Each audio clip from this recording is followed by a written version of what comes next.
Hey there, welcome back to another video of GTK Forex Beginner's Guide. This topic is about trading plan. What is a trading plan?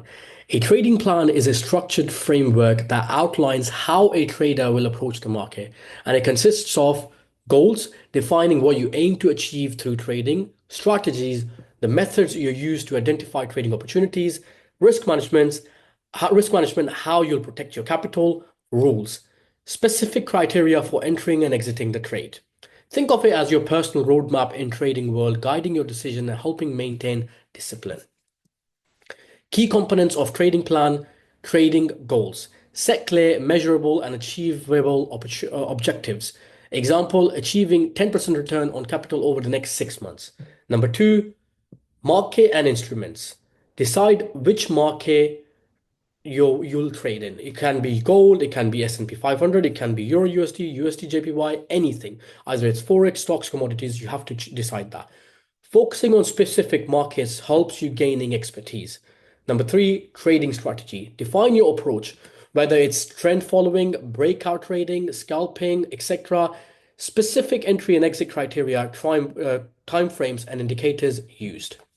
Risk management. Determine how much capital you're willing to risk per trade. Commonly, it's recommended 1 to 2%. Set a stop loss, take profit levels to manage potential losses and gains. Number five, trading schedule. Establish when you'll trade aligning with market hours and personal availability. Example, trade during London session, New York session, which is from 7 a.m. London time till 1 p.m. London time or even 3 p.m. London time. Number six, trading psychology. Acknowledge emotional aspect and prepare them to handle the way you want them to be. Implement practices to maintain discipline and avoid impulsive decision. Number seven, record keeping. Maintain a trading journal to track trades, outcomes, and emotions. Regularly review and analyze your performance for continuous improvement. Why is trading plan important?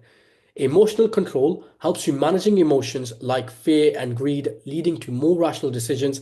Number two, consistency ensures a systematic approach, reducing erratic trading behavior. Number three, performance evaluation provides a basis of assessing what's working and what needs adjusting. That was all about it, guys. I hope it all made sense. Now I will see you all in the next video with more value and more information.